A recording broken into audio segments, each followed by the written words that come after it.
Hi students, அனைவருக்கும் வணக்கம். நம்ம இந்த வீடியோல என்ன பார்க்க போறோம் அப்படின்னா 12th botany, அதாவது பியூ சயின்ஸ் ஸ்டூடெண்ட்ஸ்க்கான botany second mid term exam original question paper தான் பார்க்க போறோம்.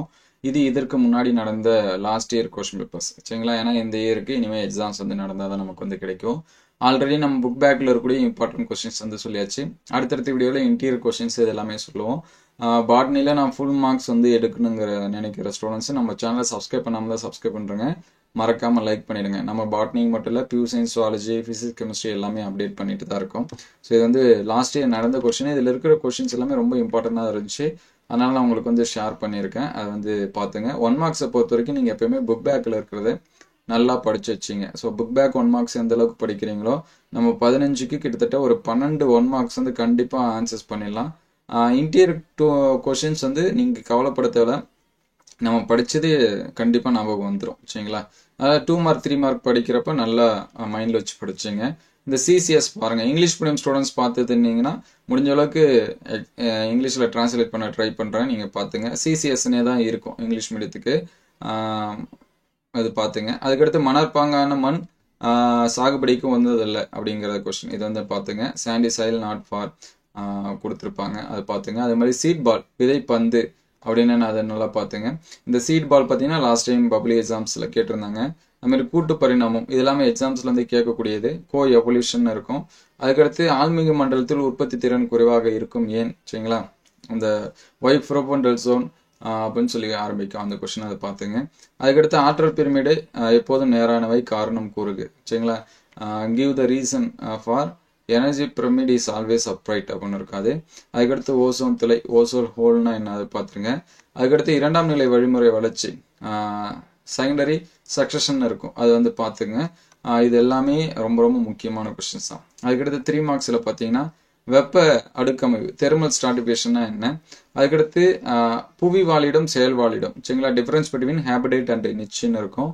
இது பப்ளிக் எக்ஸாம்ஸில் நிறைய டைம் கேட்டிருக்காங்க. இதையும் பப்ளிக் எக்ஸாம்ஸில் கேட்டிருக்காங்க. அதுக்கடுத்து ஆல்பிடோ எஃபெக்ட், ஆல்பிடோ விளைவு அப்படின்னா என்ன.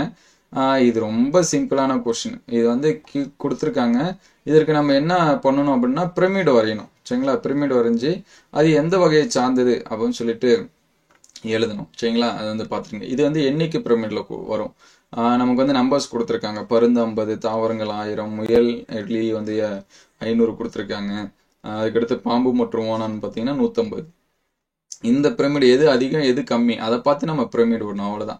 அதுக்கடுத்து பிஏஆர் அப்படின்னா போட்டோசிந்தட்டிக்கலி ஆக்டிவ் ரேடியேஷன் சொல்லி சொல்லுவோம், அது பார்த்துங்க. தூய்மை மேம்பாட்டு திட்டத்தோட குறிக்கோள், அது வந்து பார்த்துங்க. அதுக்கடுத்து தாவர சுட்டிக்காட்டிகள், பிளான்ட் இண்டிகேட்டர்ஸ்னு வரும், அது பார்த்துங்க. தொலை உணரி சிறப்பு பயன்கள் 8th லெசனில் நமக்கு வந்து வரும். அந்த சென்சார்ஸ் அப்படின்னு சொல்லிட்டு வரும் சரிங்களா. அது வந்து பார்த்துங்க. அதுக்கடுத்து பார்த்தீங்கன்னா 5 மார்க்ஸ் வறண்ட நில தாவரத்தோட உள்ளமைப்பு, இது பப்ளிக் எக்ஸாம்ஸ்லையும் நிறைய டைம் கேட்டிருக்காங்க. அனாட்டமிக்கல் அப்படின்னு சொல்லிட்டு அது வந்து இங்கே வந்து 0.5T கொடுத்துருக்காங்க. நமக்கு எது வேணாலும் கேட்கலாம். இது புக் பேக்குங்கிறதுனால இங்கே கொடுத்துருக்காங்க. இது நமக்கு எது வேணாலும் கேட்கலாம், அதனால அதுக்கேற்ற மாதிரி பார்த்துங்க. அதுக்கடுத்து தீயினால் தாவரங்களுக்கு ஏற்படக்கூடிய விளைவு, அந்த ஃபயர் எஃபெக்ட் அப்படின்னு சொல்லுவோம், அதை பார்த்துங்க. இந்த மாதிரி ஜென்ரலான கொஸ்டின் பப்ளிக் எக்ஸாமில் கண்டிப்பாக கேட்பாங்க. லாஸ்ட் டைம் இந்த மாதிரி கேட்டும் இருக்காங்க. பொதுவாக மனிதனோட செயல்பாடு சூழல் மண்டலத்தோட எதிராகையில் இருக்கு. ஒரு மாணவனாக நீ சூழல் மண்டல பாதுகாப்புக்கு எப்படி வந்து இது பண்ணுவீங்க சரிங்களா. ஹவ் வில் ப்ரொடெக்ட் ஈகோசிஸ்டம் அப்படின்னு சொல்லிட்டு இருக்கோம், அதை பார்த்துங்க. தாவர வழிமுறை வளர்ச்சியோட முக்கியத்துவம், அந்த பிளான்ட் சக்சஷனோட சிக்னிஃபிகன்ஸ் இருக்கும். புதிய காடுகள் தோற்றத்திலோட தனி ஆய்வு குறித்து எழுதுக அப்படின்னு சொல்லி கொடுத்துருக்காங்க. அஃபாரஸ்டேஷன்னா என்ன, அதை வந்து பார்த்துங்க. புவி வெப்பமாறுதல், குளோபல் வார்மிங்னா என்ன, அதனால ஏற்படக்கூடிய விளைவுகள். இந்த கொஸ்டின்லாம் ஜென்ரலாகவே நம்மளே எழுதலாம் சரிங்களா. இந்த 29 இதெல்லாமே ஒன்ஸ் நம்ம ரீட் பண்ணும். 28 இதெல்லாமே சாரி, நான் நிறைய டைம் திருப்பி சொல்லிட்டு இருக்கேன். 6, 7, 8 சுவாலஜியில் பார்த்தீங்கன்னா 11, 12. ஸோ இந்த லெசன்ஸ் எல்லாமே ஜென்ரலாக படித்து நம்மளே என்ன பண்ணக்கூடிய கொஸ்டின்ஸாக இருக்கும், எழுதக்கூடிய கொஸ்டின்ஸாக இருக்கும். எல்லாமே ரொம்ப ரொம்ப என்னவாக இருக்கும் அப்படின்னா ஈஸியாக தான் இருக்கும். அதனால இந்த கொஸ்டின்ஸ் எல்லாமே பார்த்து நீங்கள் வந்து என்ன பண்ண தேவை, பதட்டப்பட தேவை சரிங்களா. இது எல்லாமே ஈஸியான கொஸ்டின்ஸ் தான். நம்ம ஒன்ஸ் வந்து படித்து ரீகால் பண்ணால் போதும் சரிங்களா. அதனால் நமக்கு வந்து படிக்க தெரிஞ்சால் போதும், எல்லாமே ஆன்சர்ஸ் பண்ணிடலாம். ஸோ நம்ம பியூர் சயின்ஸ் ஸ்டூடெண்ட்ஸுக்கு கண்டிப்பாக தொடர்ந்து அப்டேட் பண்ணிட்டு தான் இருக்கும். நீங்கள் நமக்கு சப்போர்ட் மட்டும் பண்ணுங்கள், அது போதும். ஸோ சப்ஸ்கிரைப் பண்ணாமல் தான் சப்ஸ்கிரைப் பண்ணுறேங்க.